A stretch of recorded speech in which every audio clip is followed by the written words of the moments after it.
These two grown men had never seen The Simpsons. How the fuck's that even happen? Two grown men on a mission now, so buckle up and just strap in. Strawberry wine, 17. The hot July moon saw everything. These two grown men had never seen The Simpsons. It's America's Barley Basket. Hey everybody, welcome to episode 4 of America's Barley Basket. I am your faithful co-host, Nathan, and here is my partner in crime, Marlin. Hello, Nathan. Hello, Marlin. How's life today? Oh, you know, just deep diving into The Simpsons. Yeah, more and more. Yeah. We're getting through it. By the end of this episode, we will have seen 20 episodes of The Simpsons. So we're 1/700th of the way through the series, it looks like. Yep. So you don't eat the elephant in one bite, Marlin. You just got little nibbles. Yep. Got to take some little nibbles. And we're nibbling. Just a couple little nibblers. Yep, that's us. That's just nibbling away. We are adorable. Yeah, we really are. Man, we are getting into it now.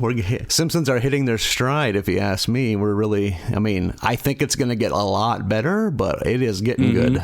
I enjoyed this batch. I finally, in this batch of episodes, was no longer even thinking about how it looked. Oh, yeah, absolutely. It's almost to the point where that doesn't even cross my mind anymore. No, I'm sure, as technology improves and they get a little more digitized, I'm sure it gets shined up even more. But I look at these episodes and I'm like, yep, this is what The Simpsons looks like. Yeah, and this was a bold... Oh, I lost my train of thought there. Back to you, Marlin. I went on a mini stroke. Oh, no. Not this early. I thought we did the syndication before one of us died. Why is there toast? Yeah. Someone burned a clock radio?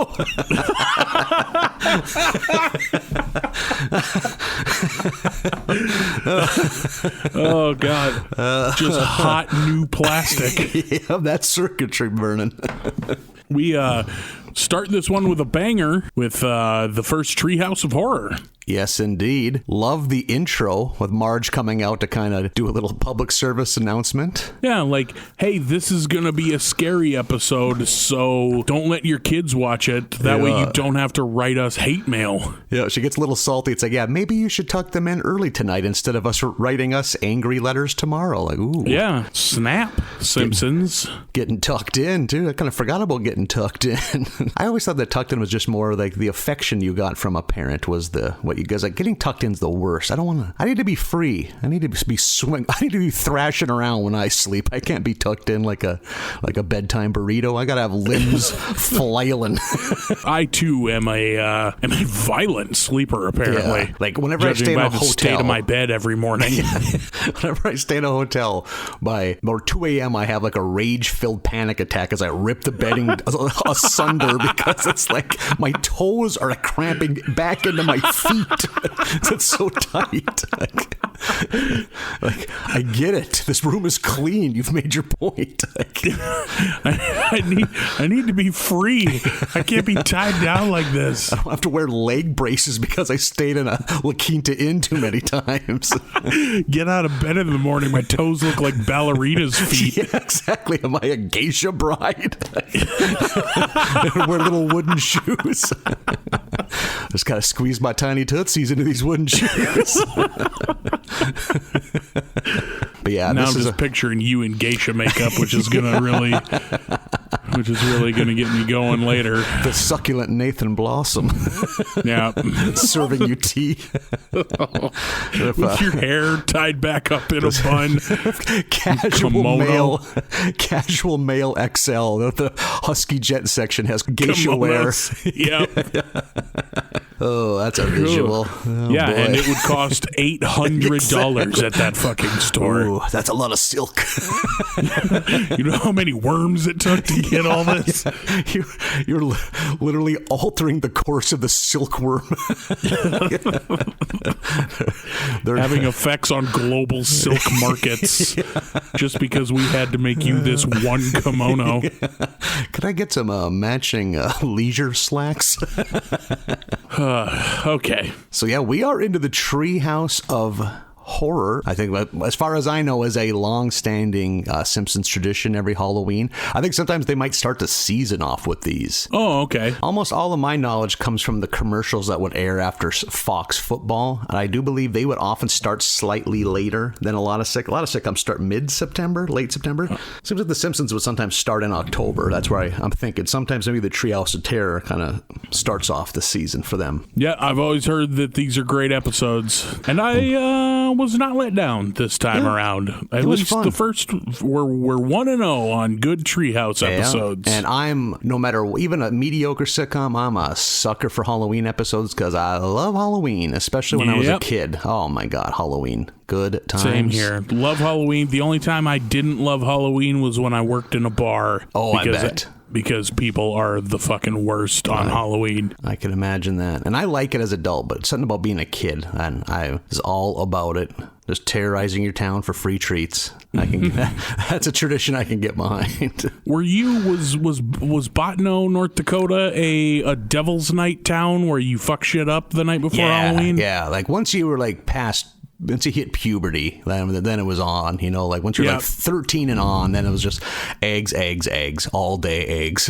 If you were too old to trick or treat, then you were old enough to vandalize. Exactly. And it went to like all the way through your teen years. Like, it was a lot of eggs, a lot of dish soap was a popular weapon of choice. Dish soap in large quantities makes a mess. It is a handful. I'll bet. Yeah. And we would do it to our friends. It was the worst. Like two of my coworkers at one of the two grocery stores went over to the rival grocery store and dumped 20 bottles of dish soap into the seats of the kids' Chevy pickup. Like Jesus. The big giant bench seat. Catch how much water it takes to get that much dish soap finally out.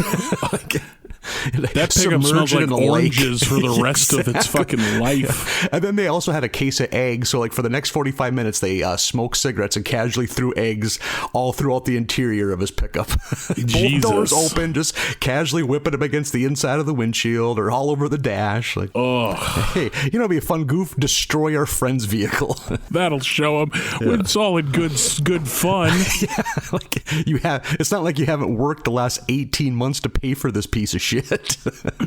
We were never like destructive. We were just inconvenience people. Like the best, I wasn't involved, but the best Devil's Night prank that got pulled in Carson, North Dakota was we have horseshoe courts, the way people would have tennis courts. Sure. Because horseshoes, big fun out there. That's all the fun you're allowed is horseshoes. And they had big aluminum bleachers, and somebody hooked a chain up to the bleachers in the back of their pickup and were dragging the bleachers through the streets. Holy. Which I'd imagine was a hell of a noise. I mean, that is a hell of a prank, but I was just struck by the idea that some places are so boring. Horseshoes are a spectator sport. Oh, yeah. Like, not only are there people playing it, there are enough people watching it to necessitate bleachers. They had a city council meeting to raise tax money to build bleachers. We've set aside some land right here next to the Legion building, and this is what we're doing. We're gonna get some posts and some sand, and damn it, we're gonna enjoy ourselves. My word, we gotta witness these beautiful athletes at the peak of their athletic prime. Right, it's akin to watching bowling on television. Yeah. Except somehow worse. It's outdoors and muggy.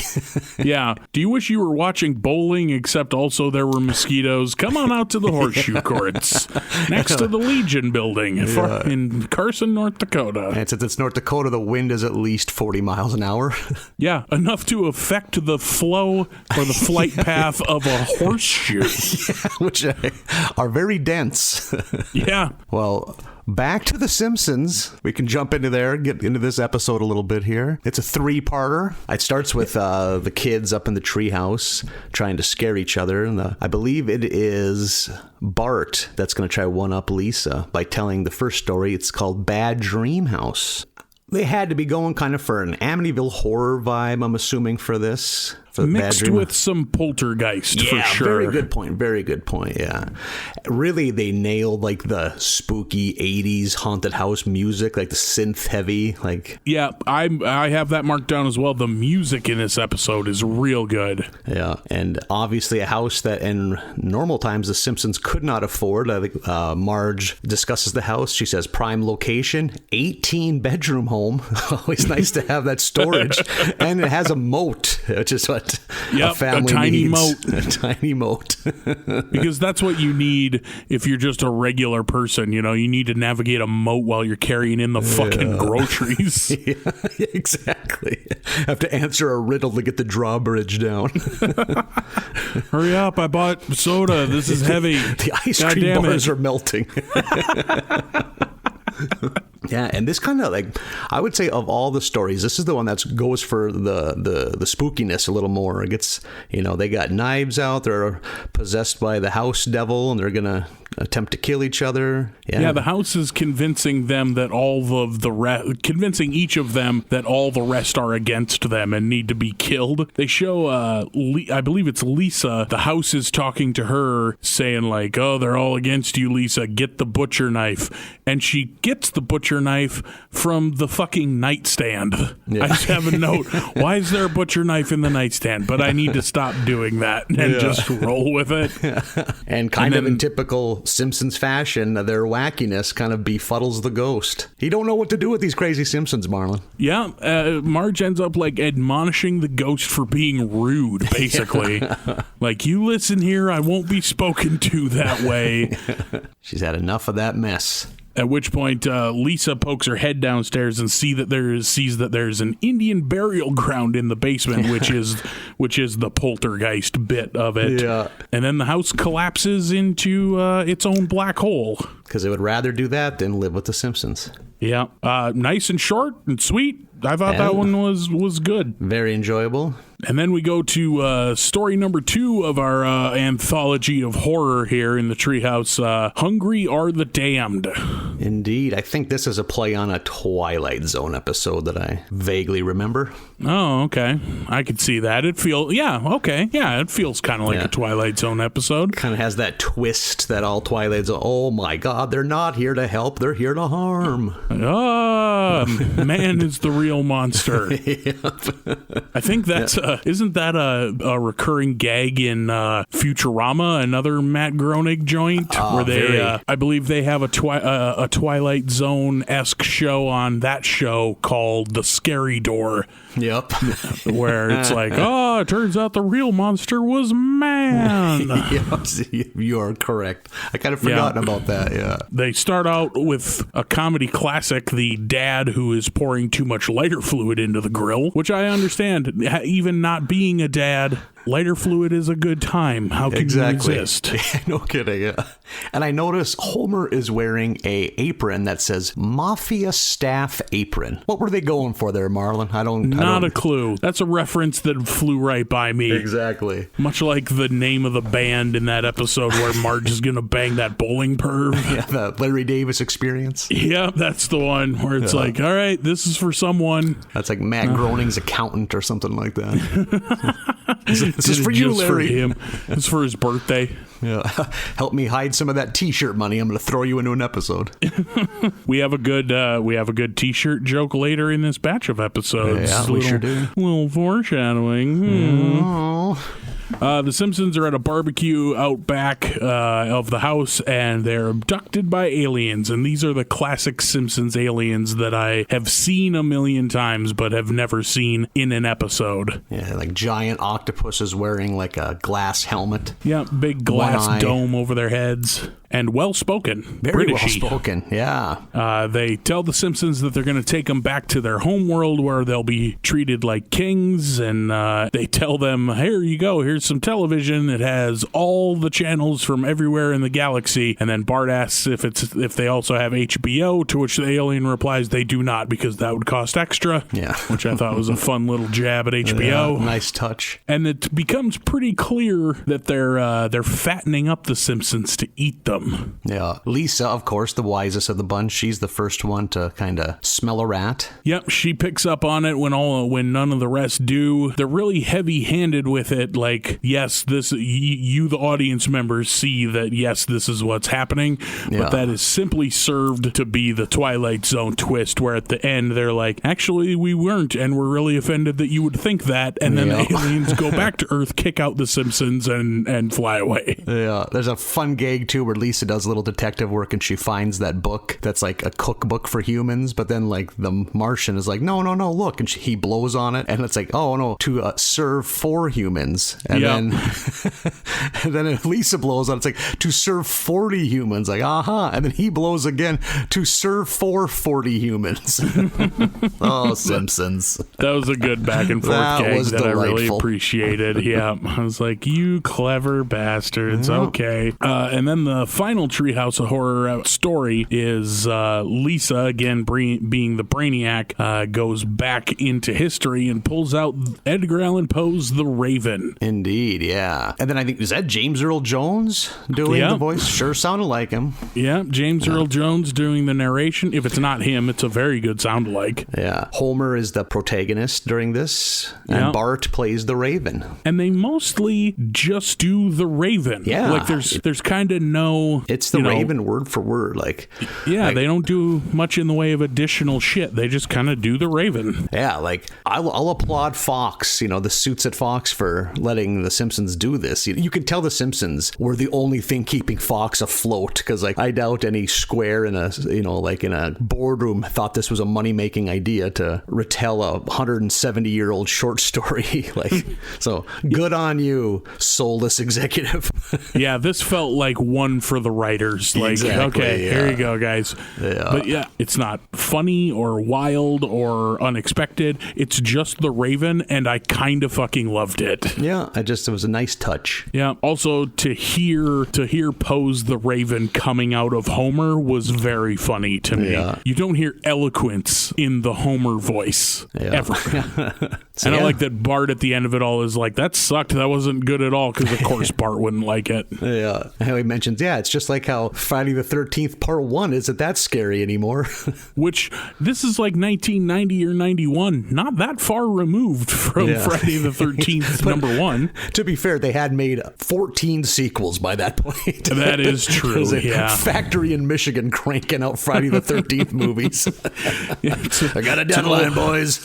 It's an old auto manufacturer that they shut down so they can keep cranking out Friday sequels. They used to make AMC Ramblers in there. Now they're making movies. We got all these hubcaps. Guess Jason throws hubcaps in this one. All right, I guess he's working with car parts. We gotta write a scene where he's in a junkyard. We got all these car husks out back, just rusting away in the Detroit sun. We all need tetanus shots. Next employee meeting. Oh, that's a good subtitle. Friday the 13th, number 12, tetanus shots. But I will say I am looking forward to many more Treehouse of Terrors, because that was fun. Very creative. Good on you, Simpsons staff. You started a lovely tradition. Especially for it being the first one. Like, you guys kind of hit it first time out. So exactly. Looking forward to more of those. Indeed. The next episode is 2 cars in every garage and 3 eyes on every fish. Kind of a wordy title. Exactly. Yeah. You may know this as the one where Burns decides to run for governor. But it starts with Bart and Lisa in a very bucolic scene as two siblings down at the old fishing hole, just having a beautiful spring afternoon. And for some reason, a investigative reporter is driving down a lonely gravel road and stumbles upon these kids. And he's like disheveled in a weird way. Like, exactly. Tie's a little loose, hair's a little mussy. You're like, what is even happening here? Yeah. And there's a little sassy back and forth between him and Bart. And during that time, Bart manages to catch a three-eyed fish, presumably caused by the nuclear overflow from their shoddy nuclear power plant. The famous Simpsons three-eyed fish that I had seen a million times and never seen the origin of it. And here we are. I do like when he pulls it out of the water, Bart, and the reporter looks at it and he's like, he has to count each eyeball out loud. Like, he's like, one. It's like, I don't want to brag, Marlin, but that's the kind of math I can do in my head. Just let you know. All right, you don't need to be arrogant about it. I didn't need to say it out loud. I felt pretty good about that. Well, he's in journalism. He's a wordsmith. He's not a numbers guy. Yeah. He's a real English and history kid, not a math and science kid. No STEM, just English. He's a man of the arts, the liberalist of arts. And this causes a media firestorm. The nuclear power plant is inspected and it fails miserably. And Burns is just, beside himself. And well, before we go on, I do want to mention there is a part where Homer shows up to work late, as he does. And by that point, the employee donuts are very picked over. And I am totally 100% on Homer's side. There's nothing more heartbreaking than finding a box of donuts at work and looking in and it's nothing but just big old cake donuts. Just a dry cake donut. God, yeah. Why even order them? Like, there's just so many delicious options available. And that's what you want? Yeah, it's like, well, they're great to dip in coffee. Jesus Christ, that's a terrible, bar to set for your snacks. I need to have a bean-based beverage to dip it in or it's inedible. Like, no, man. I could enjoy, a maple-covered Long John at a loved one's funeral. You can set the bar lower. The worst situations a maple Long John will make better. Also, you know what other donut is great to dip in your coffee? Literally any donut. Any other. Yeah, my God. So why not order ones that are also good on their own? I could submerge an apple fritter in orange juice and leave it outside for a week and it's still better than a cake donut. Give me I love how a break. Offended you are at the cake donut. It's just, why the would dry cake donut. Yeah. Oh, why? Why do these people do this? My donut of choice always is the old-fashioned glazed they kind of have that ridge in the middle of them. They're a little crunchier. And I'm a bit of an iconoclast too with my Long Johns and eclairs and those types. I don't want any filling. I just like it plain, just with the topping and the nuts. I don't need any goop in the middle. All right, yeah, I can get behind that. I love a maple. You give me anything maple, I'm gonna be pretty happy. Let's say I buy a Long John and it does have filling. I bite the tip off and suck the juice out of it so then I can enjoy a fillingless Long John. Is that erotic? Is that erotic, Marlin? Especially when done in a truck stop parking lot? Maybe it is. But I'm not going to apologize. I will say that the setting makes it more so, yes. It's a place full of desperate men who are very desperate for some form of affection. See a handsome gent like me being obscene on a pastry really gets their engines revving. You just locking eyes and refusing to break eye contact with an oily man hauling used pallets down to Oklahoma, just sucking all the Bavarian cream out of an eclair. I am not going to let societal norms change how I enjoy my pastries, Marlin. I'm a man of conviction. You know what? I always say that about you, and I applaud it. Thank you. Appreciate it. You do you. So after all the drama of the inspection failing and the plant being in shambles, Burns, instead of paying the money to update the plant, decides to run for governor so he can change the laws and make them laxer on nuclear power plants, which is probably something like the Koch brothers wrote down after witnessing this episode. That's not a bad idea. We should do that. Wait a minute. Burns, when Homer is talking to him about running for office, Burns has a good line that I had jotted down. He says, "You know how much money it costs to run for office? More than any honest man can afford." And I was like, buzzing. I might have even snapped my fingers. Aha, got him. And he takes on what seems to be a very beloved, well-liked, long-term mayor. But, he's got the money. He's gonna take out Mary Bailey, I think her name is. And he hires the best of the best muckrakers and image consultants to make himself seem palatable. And in sadly true political fashion, it works. He flies up there's like a nice Citizen Kane moment where he's standing in front of a giant poster of himself. Ever seen Citizen Kane, Marlin? I have not. That one has gotten by me for years. It's one of those things. I get it. It was super important. It changed how movies were made after that. But that's some tough sledding, Marlin. It is. I have always been one of the opinion that if something is first, yes, it is important, but that doesn't mean it's good. Exactly. Because we have seen dozens of movies rip off the things that they invented. Like, what's that German sub movie from like the very early Das Boot? Like, I watched Das Boot. It is like 4 hours long and it's good, but I've already seen a million knockoffs. I've seen Hunt for Red October and all that stuff. Like, but I cannot imagine what it was like seeing that for the first time. I was like, holy shit, this is amazing. But I've been jaded by 30 years of movies that have stolen what they did. So yeah, you're right though. And there's always value in appreciating things that came before, but things are always iterated on and improved upon. There is no way the very first guitar sounds as good as today's guitars. Exactly, yeah. It's just not possible because things move on, things advance. Mm-hmm. I really liked, to backpedal for just a second, where Burns is like bummed out about how the inspection went and he's yet to come across the idea of running for governor, and he's sitting in his office in the dark by himself and he pulls a crystal decanter out of his desk and just starts pounding shots, just one after the other, just while taking all of 1.6 seconds per shot before he's pouring another one. And that image of Burns pounding shots, I've never seen that gif, but someone should make it. Totally. There's also another good scene at that point too where he's just he's still enraged by them not taking his bribe and that there's a chance the power plant could get shut down, and he's full of as much rage as a decrepit 80-something-year-old man can be, and Smithers recoils, "Don't hit me, sir," and then Burns, dejected, slouches, "Oh, if only I had the strength to take it out on you, Smithers. I just wish I had it in me to beat an underling. I wish I could hit you. I wish I had the strength to attack you. To assault a man."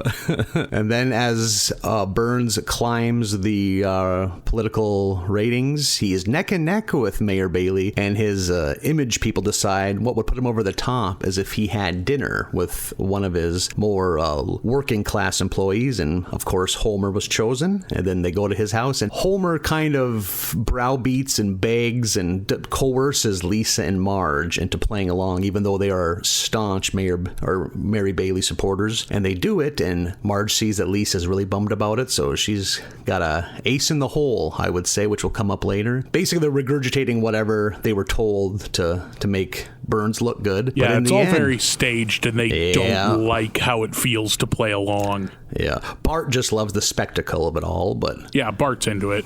But yeah, Lisa and Marge, but then Marge... gets her revenge by bringing out the three-eyed fish that was caught in the river, because earlier in the episode Mr. Burns had said that it was perfectly normal and actually tasted delicious, and that everyone should not worry about there being three-eyed fish in the Springfield water system. And Burns was game. He tried to eat it, but it is a nuclear devastated fish, so obviously it tastes like poison, and he spits it out, and he is ruined politically. And a great scene, he attempts to destroy the Simpsons living room, and it's very feeble because he's a feeble, sad man. Yeah, breaks a few things and then tries to tip over an end table and has to have Smithers do it. And at which point Lisa says, what good will it do to destroy our meager belongings? And Burns immediately is like, you know what, you're right. Come on, Smithers, let's go back to my house and break some things of taste. That makes him feel feel better. I think he also refers to them as slack-jawed troglodytes, which I think is a nice... Slack-jawed comes up, I think, in The Simpsons in future episodes, too. Yeah, I enjoyed that one. I loved all the political jabs. Like, I hate how phony politicians are. So to see that, like, The Simpsons were making fun of this shit 30 years ago is a nice sight to see. But it was also like, oh man, ain't shit changed, has it? Oh boy. Yeah, that's depressing. I also really like, there's a couple shots where you see the state flag of the unnamed state that Springfield is in, and the state motto is just another state. Yeah. They're modest people. Which brings us then, after wrapping that up, to episode 5 of season 2, Dancin' Homer. Very fun episode as well. Always love a baseball-themed episode. Yeah, good to see, and especially now, it's springtime. It's baseball season, or it would be if the world hadn't ended, but... Yeah, no kidding. Remember when there was a world? Remember society, Marlin? Remember outdoors, Nathan? Yeah, what a time. What a time. Yeah, Mad Max any day now. Yeah. Oh, I gotta work on my cardio if that's the case. Oh, yeah, I'll be eaten immediately. I'm gonna be armadilloing it somewhere because I can't run from danger. Just some cannibal with a mohawk is gonna really appreciate finding me cowering somewhere. Cover myself in trash can lids and hope for the best. It is Homer in the bar. This ends up being a flashback episode. Homer's in the bar, and all the guys, Barney and Moe and everybody, are begging him to tell him the story. So he does, and that's our episode, is the story of how we got here. And it starts with family night of the power plant out at the ballpark at the local Springfield Isotopes minor league team. It's family night for the power plant employees. They're in the stands, and Homer's looking forward to getting buck wild because the beer is cheap and in mass quantity.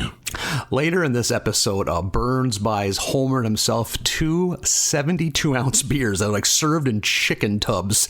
Yeah, they look like KFC you get a buckets. Family meal. And the cost of those 2 tubs, $2.50. Yeah, that has to be real quality alcohol in there. Yeah. The editing team should have caught that, because even in 1990, that would have cost roughly $700 at a sporting event. Yeah, that's the thing. You're not taking into account inflated arena pricing. Yeah. One thing I like about like these last 2 episodes and just the show so far in general is like all of like the jokes about like the dangers of nuclear energy. Like nuclear energy doesn't really grip one with terror like it did in the 80s, you know? They never struggle to sleep at night because of nuclear energy. Yeah, that's a solid point. I hadn't considered that. But yeah, there are a lot of like, no, it's perfectly safe jokes. Exactly. So it's like, I'm more on board. Like, maybe we should give it another try. Like, yeah, it's got to be better than coal. I'm just going to say, I don't remember people getting black lung from nuclear energy. We've never had to send a canary into a nuclear power plant. Yeah, exactly. To make sure the canary doesn't die. So the nuclear industry is looking to sponsor our show. Marlin will give our contact information at the end. Yes, perfect. We'll get tweets from all the nuclear power plants in America. Brought to you by 3 Mile Island. We're going to get it right this time. They do a great gag here that I really liked, because I really hate when this happens at sporting events, but Bleeding Gums Murphy does the national anthem, and it takes him 26 minutes to do so. Yeah. Because he's like improvising and putting, stretching notes and really making it his own. Yeah, we're not here for the anthem. We're here for the game. Yeah. And then Homer is initially bummed because Burns sits next to him, but Burns turns out to actually kind of be in the mood for a little frivolity, and those 2 get half in the bag. They do a very pathetic 2-man wave, which they both seem to enjoy, so hey, good for them. It was just for them and no one else, clearly. I wrote down, Burns is constantly making references to old baseball players, and I have to take on faith that they're real, because I don't know shit about baseball, and I really don't know shit about historic baseball. And the best is that these are like 1920s references. Yeah, which is what I figured. I assumed that was the case. Yeah. And I was like, I bet this is really funny to anyone who knows baseball. Yeah. I get some Connie Mack references. Pretty sure he played like in the 1890s and managed pre-World War II Philadelphia athletics teams. Just during the all-white days, I'm sure. Yeah. I've never been a baseball guy. I find it dry. I can understand that, but I pity you, Marlin. I find a lot of beauty in that game. Every year, and it didn't work out this year, but every year, around springtime, I tell myself, this is the year that I'm going to get into baseball because I know that the people who love it really love it, and I want to be part of the thing. But it's tough. It's because you're right, dry, slow at times. Like my thing is like between it and football, because like I'll sit and watch damn near any football game. Yeah. I don't love football, but I like football. But the main difference between that and baseball to me is that I understand the mechanics and strategy of football, and I don't of baseball. So for me, I look at baseball from a purely surface level view to where it's like, I don't understand why you don't just hit it every time. That seems like the best thing to do. I don't get why would you, okay, why wouldn't you always steal a base? Yeah. Like I don't, and I know that it's deeper than that, but I don't understand it on that level, so I have trouble enjoying it. I'm the same way with hockey. Like every once I'll try to this is the year I figured out, but it just seems like it's madness. Like I can't tell the worst player from the best player. It just seems like chaos. Like it seems like goals happen on accident. Like, oh, hey, something happened. I see a whistle or hear a whistle and there's lights. I guess we win or we lose. I don't know, but someone is celebrating. I'm not even sure what team is the home team. Right. And I like hockey, but I don't understand the strategy of hockey. It just seems like get out there and shoot and hope for the best. Yeah. Part of me, it's not as bad as hockey or baseball, but basketball I don't understand from a strategic like play calling standpoint. To me it's always, I love basketball, but it's like I don't really understand how plays work. Like as far as I know, you just run around till you're open. Did you ever play any organized basketball in your youth, Marlin?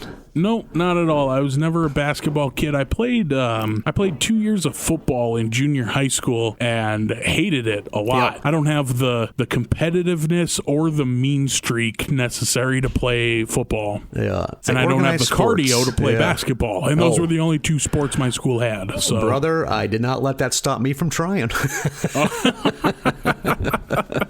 Got these T-Rex arms, zero cardio. Which sport should I try? How about basketball?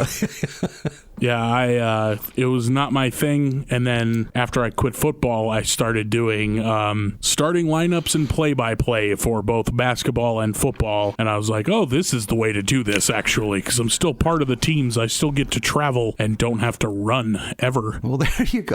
I'm just going to say it right now. I had my fingers crossed. I was so hoping you were going to say ventriloquism. That would have been my next step. That would have went over well in rural North Dakota in the late 90s. Yeah, my parents who were already giving me side eye, like, I don't know about this boy. That would have really put their minds at ease. Well, we thought he would be fine, but clearly not. Here's my new best friend, Buckles. Ooh, he's bashful. You're 17. You're larger than both your parents, giggling at the kitchen table. He's whispering just to you. Not now, Buckles. We're eating. Ooh, Buckles has some choice thoughts on this meatloaf, Mom. Oh yeah, my dad would have appreciated that a bunch. He would have nurtured that hobby like you wouldn't believe. Which is to say, he'd have thrown that dummy in the coal furnace that was used to heat our home. Fun yet sad times. Yep. But that's how we got here. There we So these two, Homer and Burns, are partying at the game. They get 2 or 3 72-ounce beers deep. And Homer gets up and starts dancing just as the Isotopes, which are apparently a very hard luck team, a very non-winning team. He gets up and starts a dancing, and wouldn't you know it, there's a grand slam, and the Isotopes win, and Homer is a phenomenon. Yeah, he catches on. Eventually, he becomes like the top billing for the games. He's above the actual home team. He's above the Isotopes. Yeah, it's like come see Homer Simpson and also baseball, I guess. Yeah. They start selling dancing Homer merch. Yep, and that's where our t-shirt gag comes, because Homer is on the t-shirt, and Marge says, "A Simpson on a t-shirt. I never thought I'd see the day." Which is funny, because I'm sure that Simpsons merch was everywhere by now. When this episode aired, I would have been in the 4th grade, and my 4th grade class picture, 97% of the children are wearing Simpsons merch of some type. Like, the fucking teachers had Bart Simpson t-shirts on. It's like we were a private school, and that was our uniform. Yeah, was that your mascot? Yeah. It was America's mascot. Antoine Texahara? Is that the fella's name who owns the Isotopes? Oh, so love that. I miss the days when a pro sports franchise can be owned by a rootin' tootin' Texan wildcatter, not some boring ass Silicon Valley billionaire. Yep. I love me a mustachioed bolo tie wearing Texas soil man. That's what I even wrote to. Like, would it kill you to grow a mustache, you bums? Have some fucking personality. I do love a bolo tie. God help me. I don't know what it is. But he informs Homer that there is some interest for him in Capital City for their pro baseball team. And Homer heads on down there. He packs up the family and they head to the big city. City. There's a shot before this where Homer's in the heyday of his Isotopes dancing Homer bit, where he pokes his head up to talk to Helen, the organ player, to like put in a song request. Yeah. And Helen, who seems to be a mid-80s woman, has like nudie men posters up in the booth of the organ. Very organ saucy. Booth. Yeah, I don't know why, but I appreciated that. I was like, you know what, Helen, good for you. Yeah. Age ain't nothing but a number, to quote Aaliyah. This is my organ booth, and this is what I like. You don't like it, you stay out of here.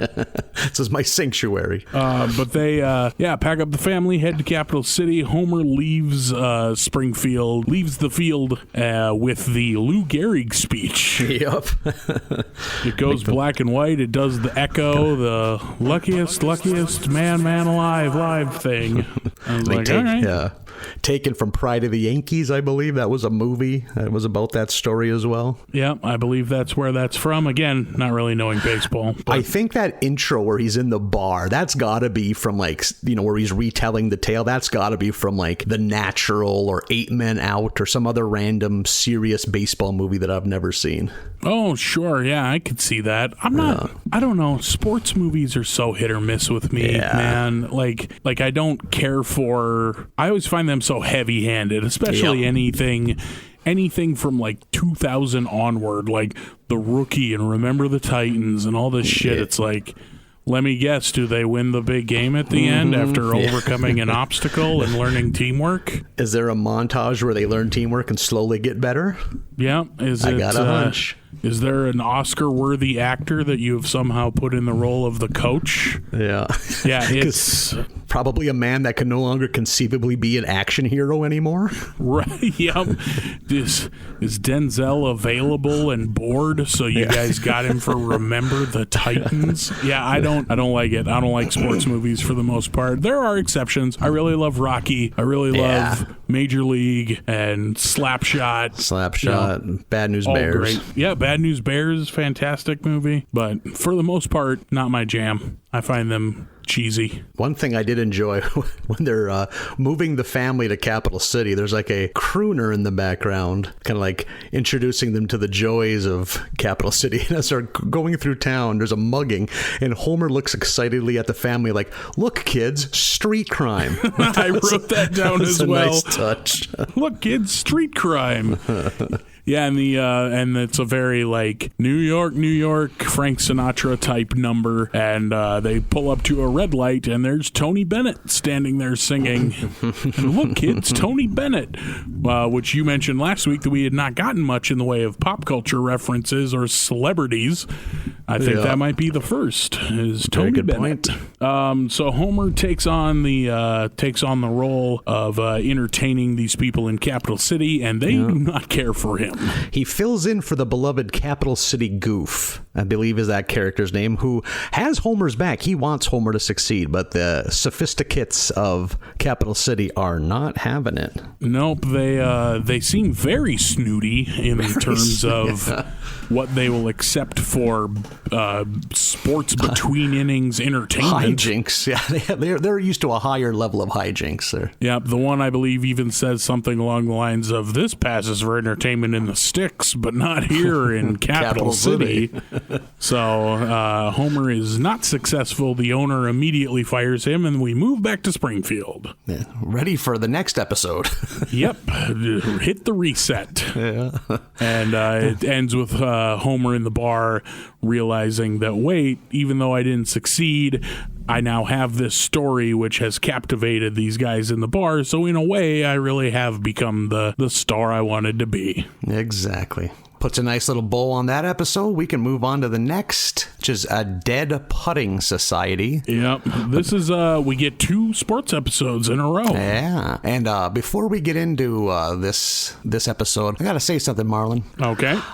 This is hard for me to say, but I feel we have given the fans of America's Barley Basket the short shrift. We've short shrifted a Marlin. We've been fast forwarding through the intros. I think we both have. We can both admit that. They're starting to get good. We can't do that. We can't do that anymore. Because in this episode, when Bart is writing on the chalkboard, he is writing, "I am not a 32-year-old woman."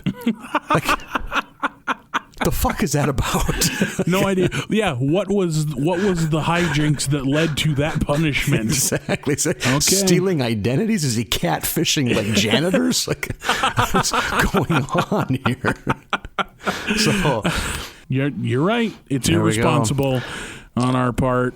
Our dear listeners deserve better. Yeah, I mean, just in general, really. Yeah. But yeah, especially as it pertains to the intro. Because you got to, what are the 2 things? The chalkboard gag and the couch gag, right? Yeah, get updated. That was the inspiration for our little ditty during the theme song. Exactly, yeah. The Simpsons always have a gag in the intro, so do we. So if you have been skipping through the intro song, you're missing out. Shame on you. Mm-hmm. But also on us. Now we've all learned. We've all sinned. We've all looked in the mirror, and we're going to be better people because of it. Yep. Starting now. Okay. In this episode, Ned Flanders invites Homer over for a beer, and Homer's love of beer overpowers his distaste for Ned, so he does. And he's invited to the Flanders' rompus room. There's that damn rompus room again, Marlin. I have that in all caps. Rompus room.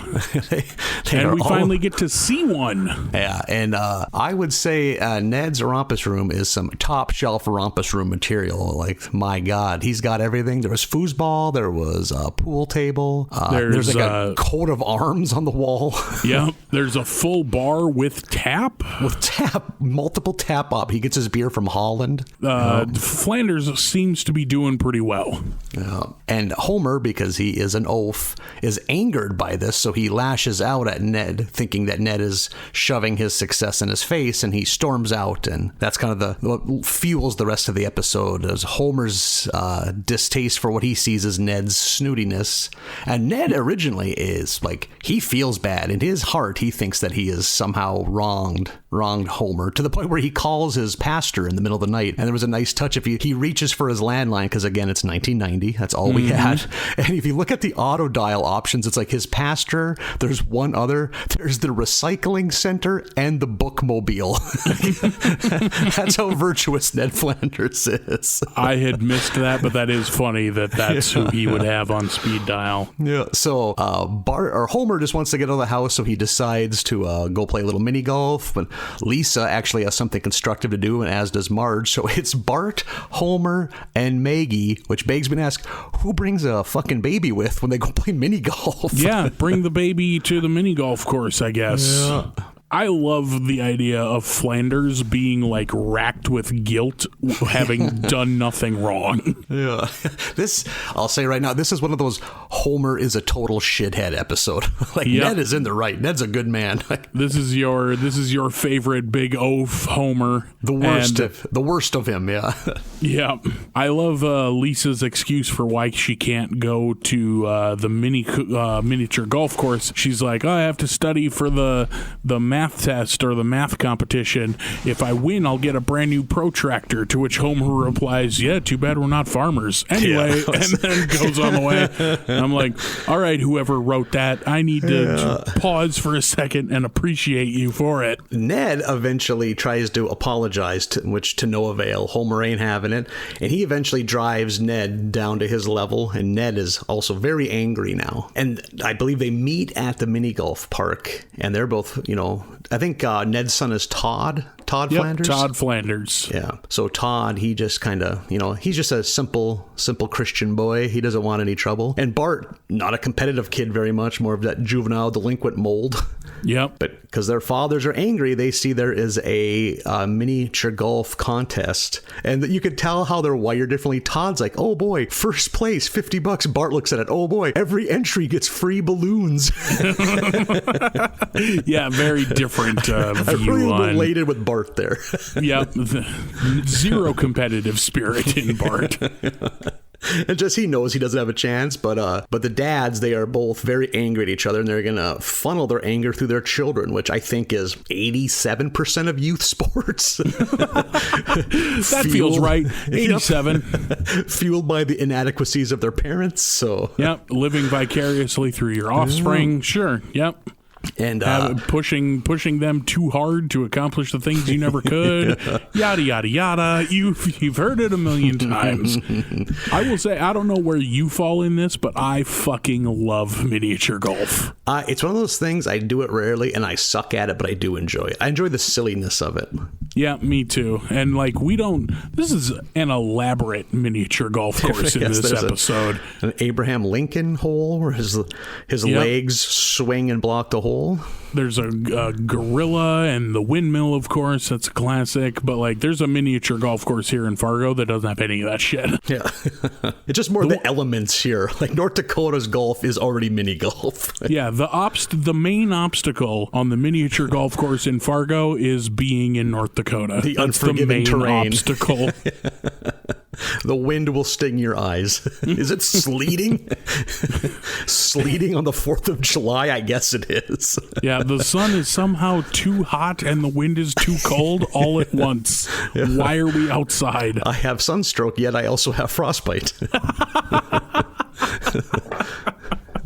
I got hypothermia and a sunburn at the same time. Oh, and one thing I love too, again, with youth sports, Bart is pretty much up. He doesn't care if he wins or loses. And Homer now all of a sudden cares a lot. And he's screaming at Bart like he has to commit. And he's like, your putter's name is Charlene. I think that's a good name for a putter. And Bart's like, why? He's like, it just is. Yeah, after Bart puts up two completely rejected putter names, which is, he starts with Mr. Putter. Hey, you want to try a little harder? Name it after a girl. Okay. Mom. That's his first choice for a girl's name for his putter is Mom. Because he is a 9-year-old boy, and at times he is adorable. Yeah, that was a cute little moment. But Homer definitely the driving force for Bart. You think at that age, it's like, well, how many women? It's like, I know Mom. Okay, Aunt Peg. Right? Yeah. I don't know who else Bart could have even said. The lady that teaches Sunday school. Yeah, Mrs. Krabappel, maybe. Yeah. I don't. He's pulling from a pretty shallow pool there. And Lisa, for some reason, decides to take pity on Bart, and she notices how dejected he is. And she has a great line. It's times like this, I'm glad Dad has little to no interest in everything I do. Just so great. Yeah, she's really the lucky one because she doesn't have Homer pushing her to do shit. She's just straight up neglected. Yep. I'd imagine that's middle child syndrome, right? Like I don't have siblings, but isn't middle child a thing where you're the most neglected one? Absolutely. And so Lisa teaches him some like Zen tactics and digs into like the past, like teaches him different kind of like strategies, and he actually gets good. So like it's going to be a good game because Todd was already pretty good. Yeah, so, a combination of Lisa's like Eastern philosophy and her geometry skills make Bart pretty good at mini golf. And I like when they show up to the contest and the Flanderses are praying, and like Homer's like, prayer won't save you now. I already prayed to win. He's like, we were praying that no one gets hurt. Like, what a thing to worry about. At a miniature golf course. Yeah. Like I miss a time when like overly Christian people were seen as like kind of like namby-pamby dorks instead of like lunatic zealots that are driving the country into chaos. Yeah, remember when extremely Christian people just seemed quaint and not legitimately dangerous? Yeah, like what a time the early 90s were. Oh man, how they've changed. Yeah. And as the game goes on, it's neck and neck between Todd and Bart, and the parents are both very worked up. Or not the parents, the dads. The moms are just more like, I can't believe we're married to these assholes. and it ends with them being, I think, completely tied. Whoever gets the next stroke wins. And Todd and Bart look, they're both the same distance apart, and they're like, you know what? I don't like this. And Bart's like, I don't like this either. So they're just like, no, we're done. We're both equally good. Yeah. And like Ned, because he's the more adjusted of the two, is like, hey, that was, we got a little overboard there, but hey, at least this silly wager we made where I think the loser had to wear the other one's wife's clothing while they mowed their lawn. Yep. Yeah, we don't have to do it. But Homer, because he is a total boob, is like, no, a deal's a deal. Neither of us won, so we both lose. Yeah, and is like, yeah, and it'll be worth it. I'll embarrass myself, but you'll be embarrassed too, so there. And total Ned Flanders style, he finds out a form of enjoyment in it because it's like whimsical and carefree. Like brings me back to my old frat days. Yep, he loves it, and which pisses Homer off even further. Like, damn it, he's enjoying himself. Why? Also, I think I've only ever seen them in cartoons. Have you ever seen one of those spinning old timey lawnmowers in real life? I certainly haven't. I have once.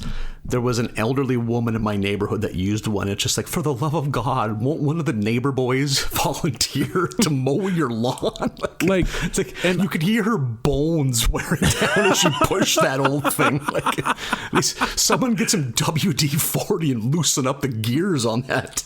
Yeah, like I said, I've only ever seen them in cartoons specifically. I don't think I've ever seen a real one on television. But in my head, I'm always like, how does this fucking thing even work?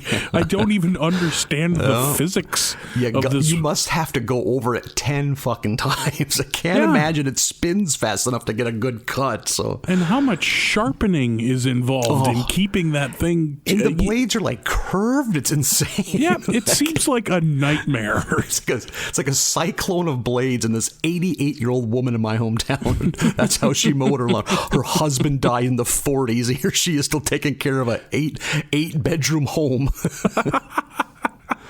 As soon as I saw the lawnmowers, I was like, fucking, there they are again. Like, that's a very, like, Warner Brothers Looney Tunes lawnmower. Like, what the fuck? How does this even function?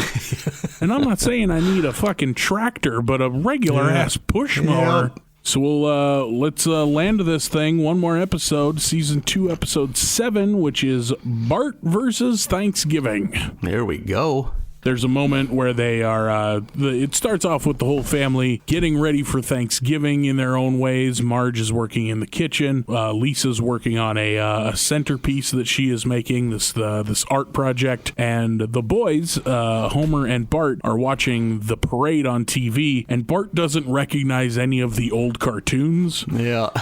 And Homer's like, what, you don't know Underdog or anything like that? And Homer says something to the effect of, well, they can't just let any old new cartoon in on the Macy's Day Parade. And in the background on the television, a Bart float goes by. Yeah. You've zinged us yet again, Matt Groening. Damn it, Groening. Just shake your fist. Oh, so pithy. Yeah. Oh, I'm going to have a hot take alert here. So if you're not ready for a hot take, please walk away from your listening device. Batten down the hatches. I'm going to go out and say it, Marlin. I think Thanksgiving is overrated. I am totally with you. Oh, that warms my... It's just... as a kid, especially, it's like we get a 4-day weekend for this. We don't get 1 day off for Halloween. Like, especially as a kid, like, I appreciate a Thanksgiving spread now, but it's like, when I was a kid, it's like, this is like adult food, like corn, big dry turkey. Like, you get some... like, I would, if my mom would have said, hey, we can either do this or we can go to Dairy Queen and eat chicken fingers, I'd be like, fucking sign me up for some chicken fingers. Like, you'd probably still say that today. I'm on the fence depending how I feel that morning. Totally. Like, what are we getting so worked? And I'm this is maybe even yet a hotter take. I find pies to be one of the most overrated desserts. All right, that's a journey I can't go with you on. That's a river you can't see. I will take a apple crisp over an apple pie any day. That I'll follow you on. Yep. I don't think apple pie is anything special. Apple crisper. I'm a crisp and cobbler man myself. My God, yeah. I will hurt a transient person to get a good slice of rhubarb crisp. Oh my God. Yeah, man. Yeah, rhubarb. That is an avenue I will go down. I never really had a take on Thanksgiving as a kid. It was just a thing that you did. I only have become like anti-Thanksgiving in my adult years because it's like, I work on Wednesday and Friday. Like, getting Thursday off doesn't mean anything to me. And I'm on the other side of the state from anyone in my family. So, like, there were times when I worked at a strip club where, like, a bunch of us would get together and just get hammered on Thanksgiving. And that was a good time. But even as a kid, like, I have never had turkey on Thanksgiving. Not once. No kidding. We, as a kid, I grew up, I'm split down the middle. I'm 50% German, 50% Norwegian, and Thanksgiving makes you exotic in North Dakota. Right, yeah. I may as well be a panda in North Dakota. Thanksgiving was always spent with the Norwegian side of the family, and we always ate lutefisk and lefse on Thanksgiving. Oh, no kidding. That is unfortunate. Oh, I love it. And it's maybe it's something that you have to have grown up eating, but man, I will fuck up a plate of lutefisk and lefse. See, I've never had it, just the smell alone. Like, bro, I am so with you on lefse. Lefse with some butter and some sugar, roll it up all day, every day. See, and we've never been, and maybe we're too Norwegian to do that, but like cinnamon and sugar is not a thing I ever heard about on lefse till I came out here to this side of the state. Interesting. Like, back home, you put butter on it and you dip it in your potatoes, and that's it. Okay. And we should maybe give a quick layout of how these foods work for our non-Scandinavian listeners. Oh, yeah. I always forget there are non-Scandinavians in the world because I live in Fargo. Lefse is basically just potatoes flattened into like a 1/8 of an inch. So it's like a big circle, and you cook it on a big hot rock thing. I don't know what it's actually made out of, but a big flat surface. It's basically like a potato tortilla, would you say? Basically, yep. It's flour and salt and mashed potatoes, and you form that into a tortilla. You roll it out, and then just cook it quick on both sides to where it gets a little golden brown on either side, and you're done. Tastes like magic. It's fantastic. It tastes like a super soft, chewy burrito or tortilla. Whereas lutefisk is they take trash fish and put it in a barrel full of poison for 5 years. And I'm not far off by saying they put it in poison. I think lye will kill you, or whatever they use to make lutefisk. The last I think it's traditionally lye. I don't know if that's been improved upon, but it's used to dissolve the bones, so it can't be good, frankly. Yeah, exactly. It was like what Vikings would eat when they couldn't catch fish in the middle of the ocean. Like, oh, we still have the poison fish in the barrels down below. Like, I love it, but you're not far off. Yeah. It's one of those foods I always think it can't be good when it has to be doused in butter to be palatable. Like you learn how to avoid the traps that everybody hates. They immediately don't like the smell, but the smell comes from the skin. If you buy a skinless piece of fish, you spend a little extra money, and buy a good piece of lutefisk, you don't get that at all. Oh, so fascinating. Everyone who bags on lutefisk has only been around bad lutefisk. So for those of you at home, if you have all this lye that you can't put a use to, if you accidentally bought the wrong mineral to put in your water softener, yeah. What am I going to do with all this lye? I know, make supper. Let's destroy a perfectly good piece of fish. Do you ever think that with any other chemical? Look at all this ether I have. Let's put a pork roast in it. See if that'll kill us. How do I make boneless wings? I don't know. I have all these car batteries. Yeah, it's not like a wonderful process, and I won't defend it or anything. Yeah. You like it or you don't. I fucking love it. But and you get it comes out as a piece of fish. It's a little gelatinous because there's no bones in it, and it's extremely translucent in a way that I will be like, that's a little. Maybe food shouldn't be that clear, but that's never an adjective I like to describe my proteins. Translucent. I could read a magazine article through this. You know what I like in a good set of beef ribs? Transparency. Yeah. Another thing about I don't like about Thanksgiving is there is football, which is good, but usually it's teams I dislike because I notice Homer is a Dallas Cowboys fan, and that makes total sense. He seems like the kind of guy that would just be a dopey root for the front runner type, Yeah, and this was in the early 90s. The Dallas Cowboys were America's team, kicking ass and taking names, and you're led to believe that they live in a at least somewhat rural state that probably doesn't have their own team. So I don't think they're Dallas near an Cowboys ocean. Fan. Yeah, it adds up. They were on TV all the time. Yeah, and sometimes if your state doesn't have a team, you root for an adjacent state, or you just pick the most popular one that's on TV. And with The Simpsons Thanksgiving, we get to see a lot of the family. We get both of Marge's sisters. We get Homer's dad, Grandpa, and then we get one of the rare, I'm assuming rare, Marge's mother. She's very heavily featured, and I'll say this right now, Marge's mom, absolute bitch. Oh, yeah, absolutely insufferable.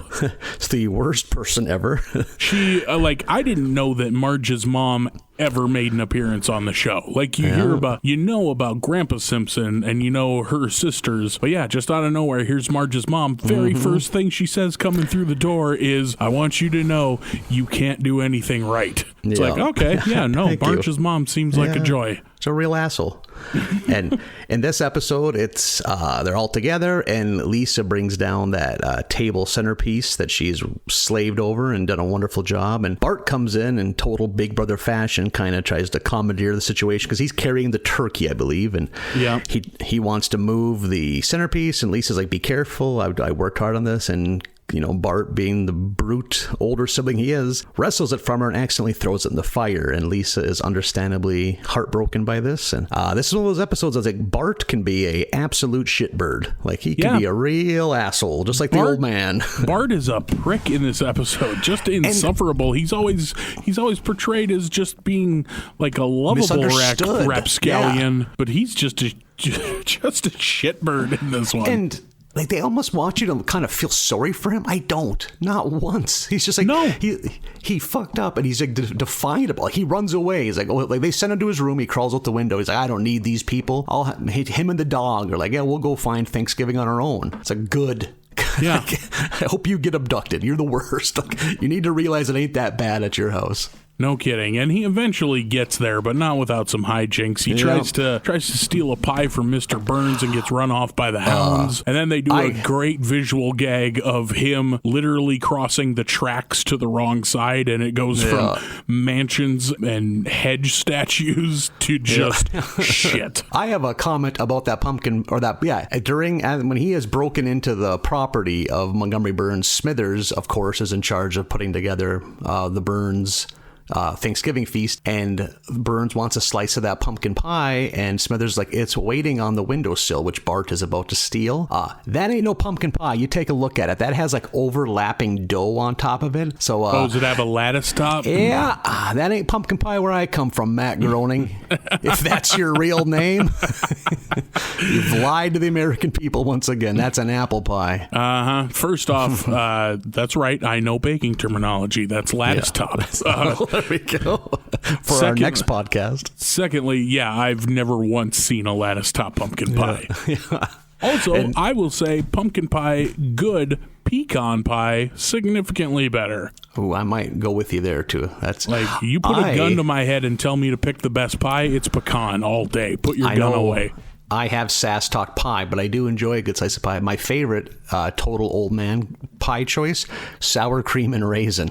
That is an extremely old man choice. Yep. But you very good. I'm not going to hate. Yeah, roughly 13,000 calories per slice, but God, is it worth it?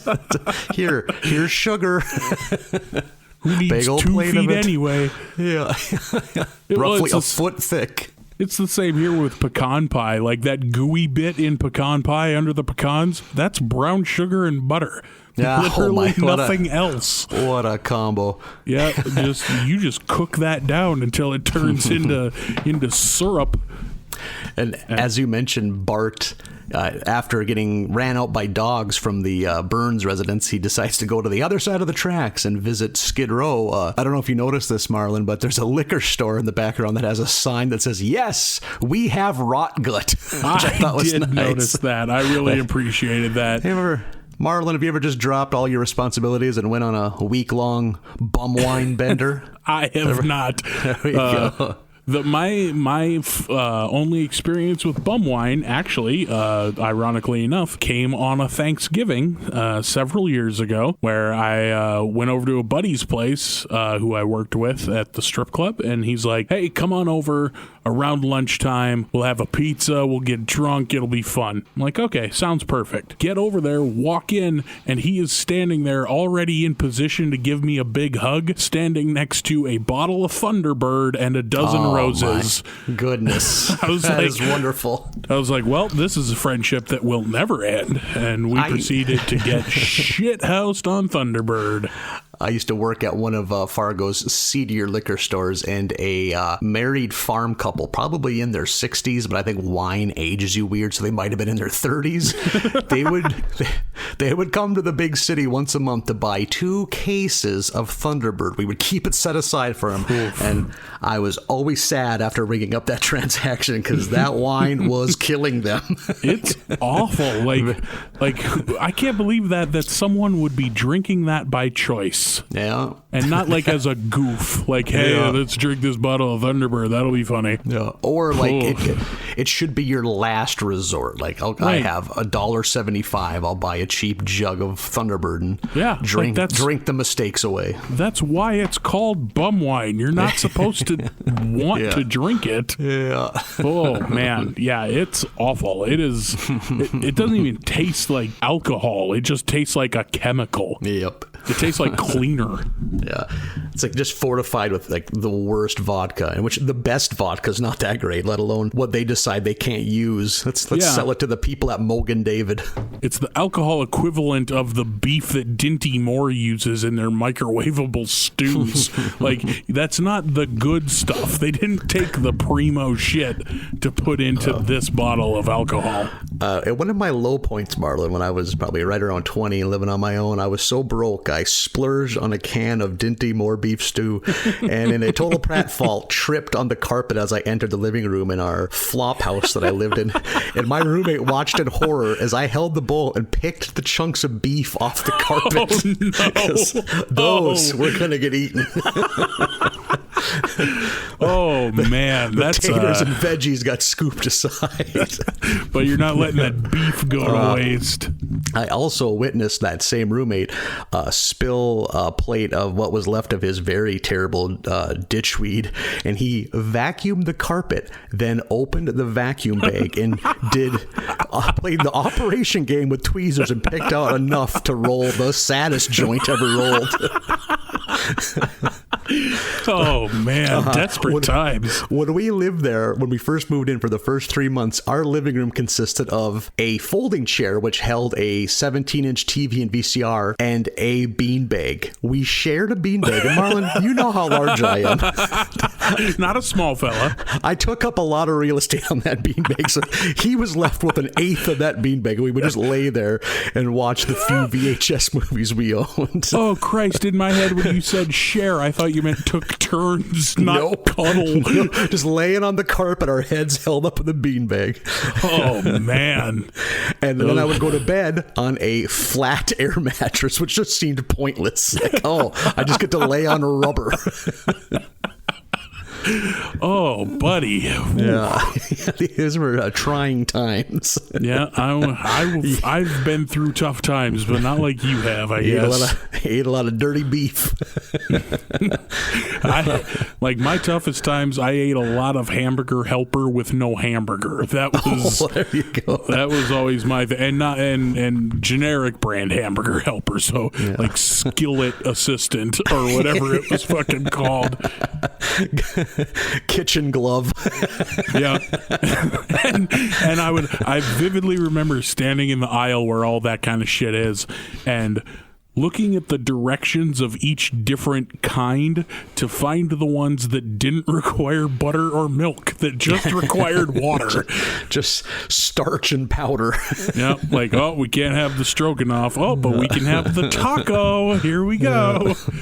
Oh, those are hard times. But Bart does cross the tracks past the Rot Gut whiskey alcohol store. Also past a massage parlor that has massage in quotations. Yeah, that was just a nice touch. That was the storefront that jumped out in my peripheral vision. But he goes and he finds a couple of friendly bums after selling his blood for $12.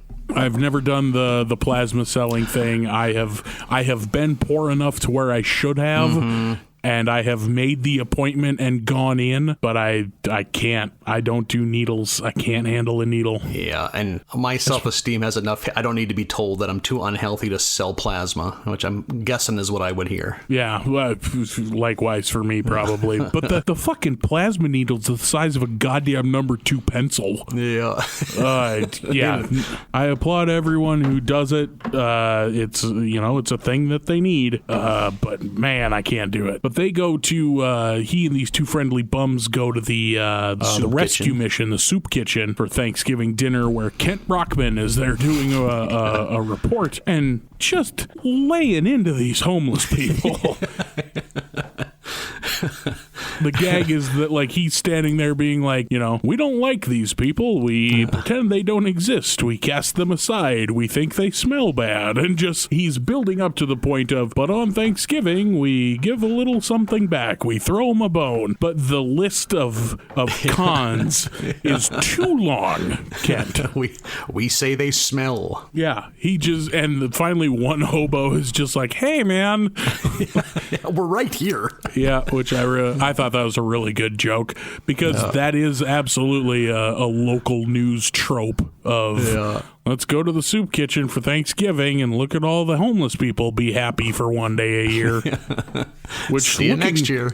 As soon as it's brought to your attention, you're like, oh yeah, that's fucked up that we do that. Why is that a thing? And then he enjoys his meal, and he's kind of befriended by two homeless men, because they're the ones that found him when he was passed out after selling his plasma, because he weighs 60 pounds because he's 9 years old. Shouldn't do that. But he has Homer's ID, so they let him get away with it. Yeah. The bums kind of go their own direction. He sees some of them crouching into like the entryway of shoddy looking buildings, and I think he realizes the way of the hobo is not for Bart. Yeah, the bloom came off the hobo rose pretty quickly. As it does for all of us in early adolescence. He gives them the money that he had made selling his blood and makes his way home after being a real shitbird on television, mugging for the camera like, hey, if my family's watching, look, I don't need you. I get Thanksgiving no matter what. Fuck you. And so he goes home, and you think he's having his moment of like, all right, I'll just go in and apologize. They probably miss me. But then he thinks about how he suspects that he'll be like blamed and mistreated for ruining Thanksgiving. Which he did. He did Thanksgiving. And he gets all serious again and is like, nah, fuck that. I'm not going back. Just the word total Bart is a shitbird episode. I enjoy it, but yeah, Bart is. You're out of bounds, Bart. You're way out of bounds. Like you said at the beginning, I feel like you're meant to sympathize with Bart this whole time, and I don't at all. Not a bit. The other example I have of that where it's like you're supposed to like this character and I just don't is Where the Wild Things Are. Oh, really? The little boy in Where the Wild Things Are, like, at the beginning, like, throws this hissy fit and he's mean to his mom, and then you're supposed to feel bad for him later when he's homesick and shit. I'm like, no, fuck that kid. There's my hot take of the episode. I'm the same way with Catcher in the Rye. Maybe if I would have read it as an angsty teenager, I could have sympathized, but no, that kid is a spoiled prick. Yep. I can't get behind it. Have no time for that. So there we are. We are anti-Catcher in the Rye and Where the Wild Things Are. And Thanksgiving. And Thanksgiving. And Bart Simpson in this episode. We don't like anything in this episode. I'm rather ambivalent about pie. We're just humbugging our way through this whole episode. It takes Lisa to be like, plead with him to show that, like, hey, you really hurt my feelings, for him to finally like accept some blame in the day's activities. Which and she has to like deeply and in detail explain empathy to him. Like, you have to look inside yourself and find the part of you that feels bad for hurting my feelings. Like she's trying to explain this to this sociopath. I was just gonna say. And it's like he does get it and apologizes and goes downstairs and everything's fine again. But like, if I was meant to like Bart in this episode, swing and a miss. Yeah, enjoyable episode, but yeah, I was not with the like, oh, poor Bart. Like, no, poor Lisa.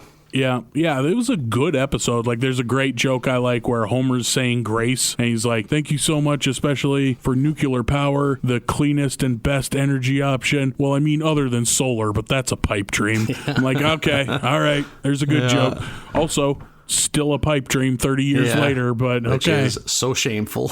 I was like, that was one where I was like, aha, we're a little too late in this episode for me to get on my clean energy soapbox, but for another day. I support solar. There we go. There's the long and short of it. All in all, I really liked this batch a lot. It's gonna keep getting better, my friend. I have a hunch we're just getting started on the goodness. I feel like this week and last week, compared to the first 2 weeks, miles above. My word. I was on board from the get-go, but now I'm on board and enjoying myself. Yeah. But yeah, that wraps it up. Yeah, we did it, Marlin. That's episode 4 of America's Barley Basket. Another one in the bag. We will do 5 more next week. Want to give these sweet people that contact info if they want to reach out and touch us? Yeah, if you want to get a hold of us, if you are an obscure basketball player or anyone else. Oh yeah. Oh please. You can find us on Twitter at BarleyBasketUSA. You can email us barleybasketUSA@gmail.com. And we'll do it again next week with 5 more episodes. That'll be season 2 episodes 8, 9, 10, 11, and 12. So 5 more, 8 through 12. It'll be fun. I always have to count because 8 through 12 looks like 4. Yeah, I'm a dullard. That kind of math makes my head hurt. Yeah, I also, much like whoever we were talking about earlier, an English and history kid. Yeah. Yeah, no stems anywhere. Yeah. But we will see you next week, and as we do it again on America's Barley Basket. Thanks, everybody.